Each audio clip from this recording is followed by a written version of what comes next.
어제 새벽에 살펴본 것처럼 야곱은 가나안 땅으로 돌아온 지 10년이 흘렀지만 베델 언약을 이행하지 않고 있었습니다.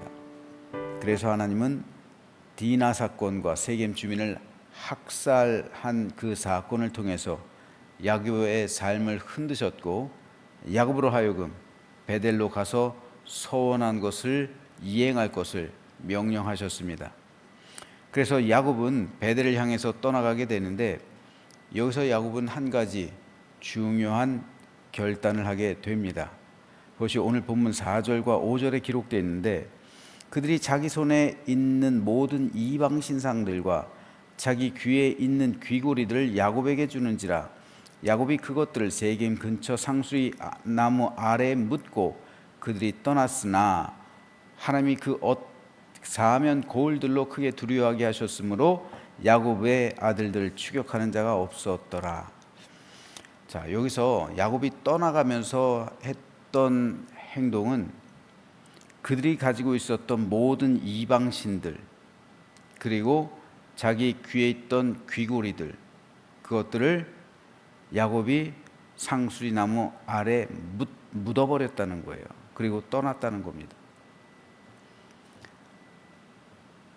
여기서 자기 손에 있는 모든 이방신들, 이란 자기가 가지고 있던 이방신들을 말하는 거예요. 각자가 이방신들을 가지고 있었던 거예요.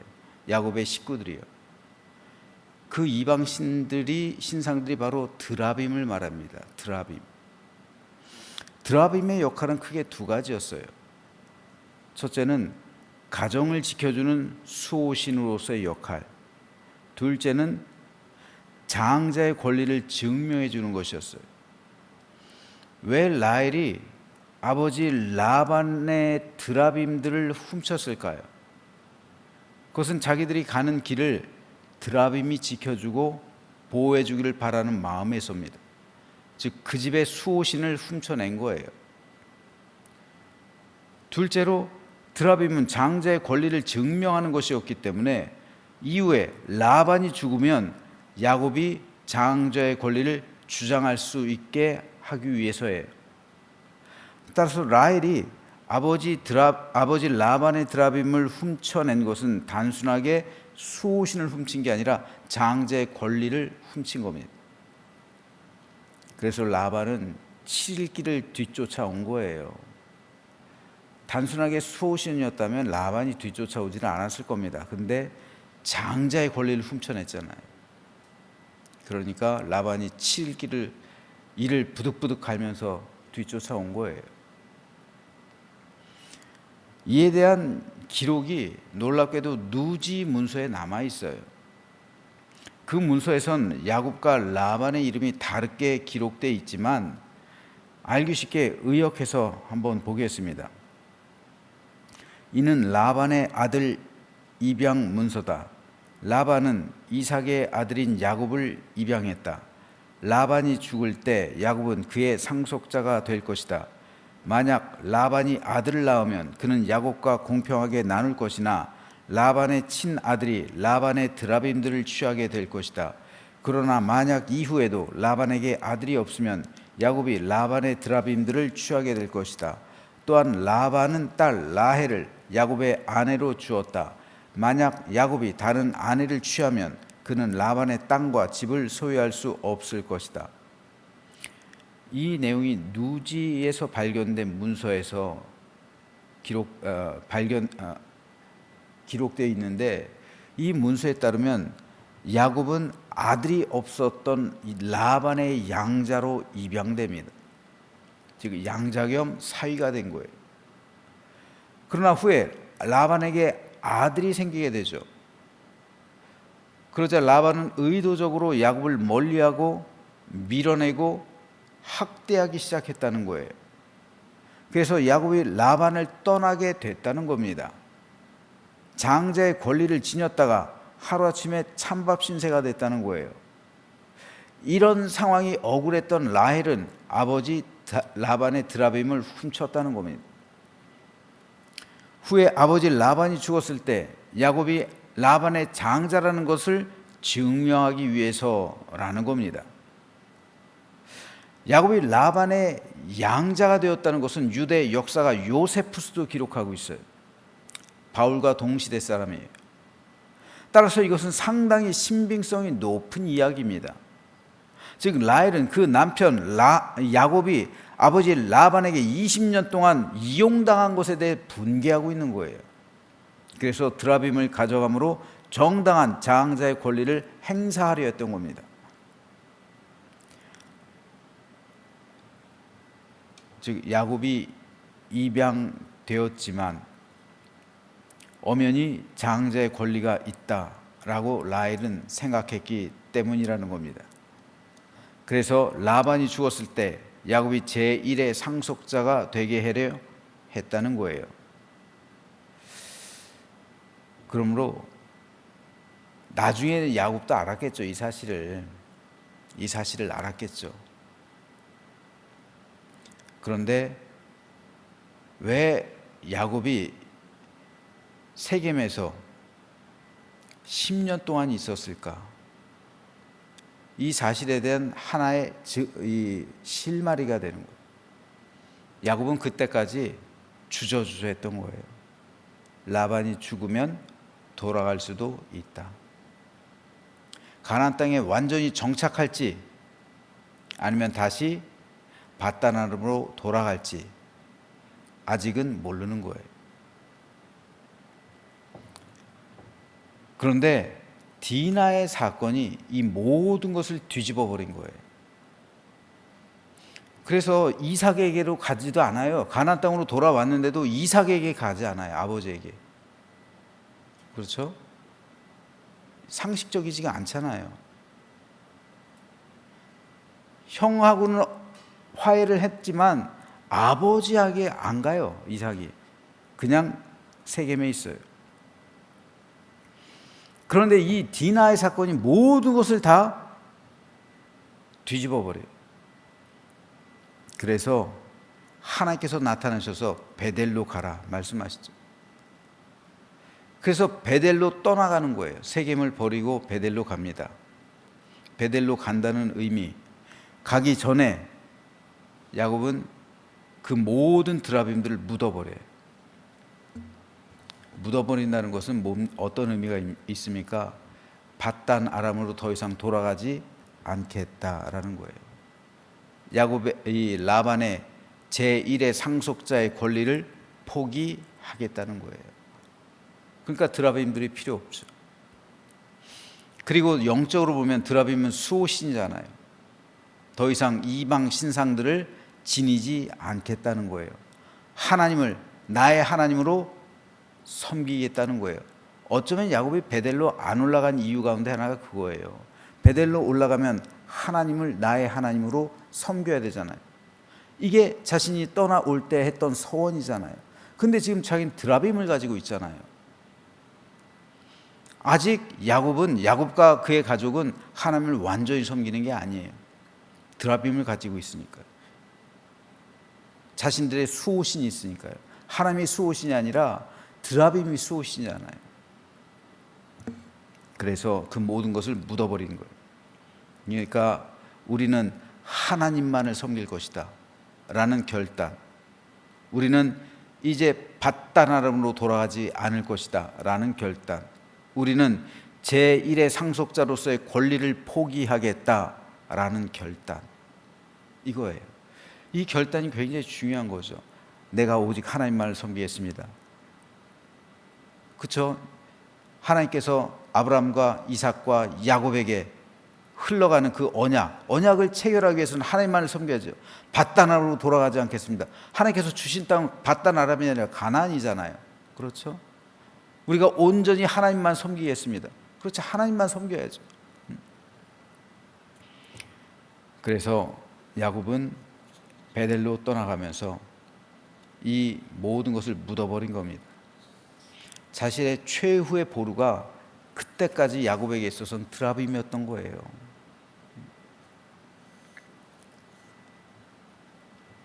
이것은 우리에게도 굉장히 중요합니다.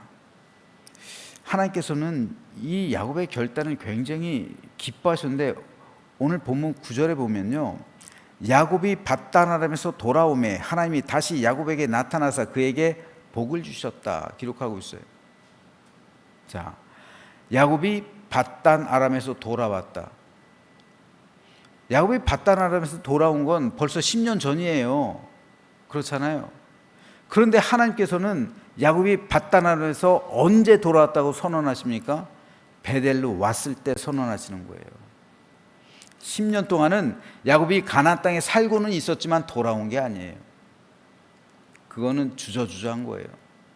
하나님과 이방신 사이, 드라빔 사이, 밧단 아람과 가나안 사이에서 주저주저했던 거예요. 육신은 지금 가나안 땅에 들어와 있지만 그 마음은 떠나 있는 거예요. 그러니까 이건 완전히 돌아온 게 아니에요. 하지만 야곱이 베델로 와서 자신의 소원을 이행했을 때, 그리고 자신의 하나님을 나의 하나님으로 섬기겠다고 서원했을 때, 결단하게 되었을 때, 모든 이방신들을 묻어버렸을 때, 밧단 아람으로 돌아가는 것을 포기했을 때, 아브라함의 후손이 되기로 결단했을 때, 그렇죠? 라반의 후손이 아니잖아요. 지금 야곱이 왜 아버지 이삭에게로 가지 않았을까요? 라반의 자식이니까 그런 거예요. 라반의 자식이니까. 라반에게 입양됐으니까요. 근데 그 권리를 포기해버리는 거죠. 그러니까 포기하니까 비로소 이삭에게로 가죠. 이게 35장에 기록되어 있잖아요. 그걸 포기하니까 이제 아버지 이삭에게로 가는 거예요. 그러니까 35장은 창세기에 있어서 한 사람의 결단을 나타내고 있는 아주 굉장히 중요한 장입니다. 이건 오늘 우리에게도 너무나도 중요해요. 우리도 예수님을 믿을 때, 하나님을 믿을 때 이런 결단을 해야 된다는 겁니다. 여호수아가 말한 것처럼 오직 나와 내 집은 여호와를 섬기겠다. 주저주저하는 사람들, 세상과 하나님 사이에서 마치 야곱처럼 주저주저하고 있는 신앙인들이 적지 않습니다. 자신의 드라빔들을 가지고 있어요.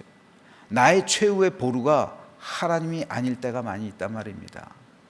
나의 인생을 지탱시켜주는 최후의 보루가 하나님이 아니라 내가 가지고 있는 어떤 드라빔일 수도 있어요. 그것이 내 자녀일 수도 있고, 부모일 수도 있고, 형제 자매일 수도 있고, 사람일 수도 있고, 그리고 내 돈일 수도 있고, 재물일 수도 있고, 땅일 수도 있고, 집일 수도 있고, 어떤 것일 수도 있어요. 내 안에 나를 지탱해주는 최후의 보루, 나만이 가지고 있는 드라빔들이 있단 말입니다. 하나님이 아닌 그 드라빔. 그 드라빔을 묻어야 되는 거예요. 그 드라빔을 묻어야 하나님을 온전히 섬기게 되는 야곱과 같이 우리의 삶 역시 그런 삶이 되는 겁니다. 우리 믿음 역시 그런 거예요. 이것을 끊어내야 된다고요. 이것을 끊지 못하면 우리는 세상과 하나님 사이에서 주저주저하고 머뭇머뭇거리고 언젠가 기회가 되면 다시 세상으로 돌아갈 수도 있는 겁니다. 우리 중 많은 사람이 아직도 영적인 가나안 땅에는 있지만, 교회는 있지만 마음으로는 세겜 땅, 즉 세상에 있는 사람이 있을 수 있다는 겁니다. 아니, 있을 수 있는 게 아니라 많을 겁니다. 하나님을 믿으면서 여전히 세상에 속한 드라빔 가지고 살아가는 것, 섞인 믿음입니다. 섞인 믿음으로는 하나님을 기쁘시게 할 수가 없습니다.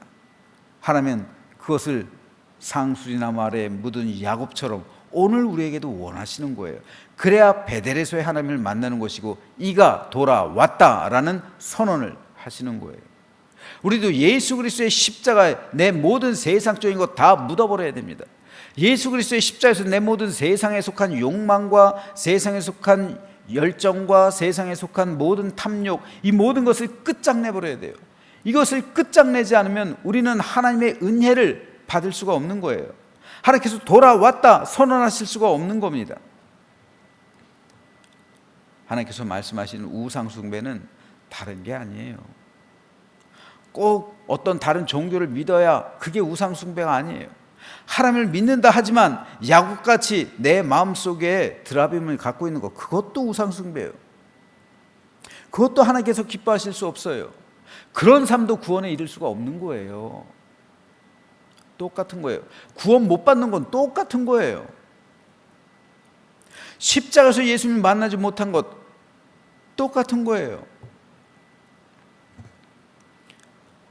그러므로 오늘 하나님께서는 우리에게 이것을 원하시는 거고요. 그리고 야곱을 향해서도 그것을 원하셨기 때문에 하나님께서는 10년 동안 기다리셨죠. 그러나 기다려도 안 됐기 때문에 하나님께서는 디나 사건을 일으키셨고, 그로 인한 학살 사건을 일으켜서 강제로라도 야곱을 떠나게 하신 거예요. 그러므로 이 사건은 축복이 된 거예요. 이 위기가 도리어 변해서 축복이 된 거고요. 영적으로 볼 땐 그렇게 된 거예요. 그렇지 않았으면 아마도 야곱은 어쩌면 때를 기다렸다가 다시 밧단 아람으로 돌아왔을 수도 있어요. 라반이 죽었을 때. 그러므로 오늘 우리에게도 하나님께서는 기다리실 수가 있어요. 그냥 기다리실 수가 있어요. 내가 내 마음속에 있는 드라빔을 가지고 있는데 스스로 버리기를 기다리실 수가 있어요. 기다려도 안 되면 반드시 하나님께서는 저와 여러분을 드라빔을 강제로 묻도록 고난을 주실 거예요. 그런데 이 고난은 기회예요. 위기가 기회가 되는 겁니다. 왜요? 돌아오게 하기 위한 결단, 그 결단을 내리기 위한 기회예요. 내가 끝까지 포기할 수 없었던 그 드라빔, 내가 끝까지 간직하고 있는 그 드라빔, 이걸 묻을 수 있는 기회가 고난을 통해서 오는 거예요. 야곱처럼요. 떠나갈 수 있는 기회예요. 그러므로 이 기회가 변해서, 이 위기가 변해서 기회가 되고, 이 고통이 변해서, 고난이 변해서 우리가 하나님을 온전히 섬기게 된다면 이것은 축복의 사건이 되는 겁니다. 지금 저와 여러분의 삶 가운데 이런 고난을 경험하시는 분이 있습니까? 그렇다면 혹 그것이 내 안에 있는 어떤 드라빔을 가지고 있다는 사실이 마음에 깨달아진다면 오늘 이 시간을 통해서 그 드라빔 예수 그리스도의 십자가에 묻게 되기를 소망합니다. 그래야 여러분 살아요. 그래야 여러분 구원받습니다. 그래야 여러분 진정으로 하나님께서 돌아왔다라고 선언하시는 거예요. 이 은총이 저와 여러분의 삶 가운데 충만히 임하게 되기를 소망합니다. 그래서 진정으로 구원받은 믿음의 백성이 되어서 이제 야곱과 하나님께서 동행하시며 12지파의 아버지가 되었던 것처럼 오늘 우리도 그런 은총과 축복을 충만히 누리며 살아가는 십자가의 은혜, 십자에서 흘러나오는 하나님의 놀라신 사랑하심의 충만하심을 받으며 사는 우리 모두가 되시기를 주님의 이름으로 축원합니다.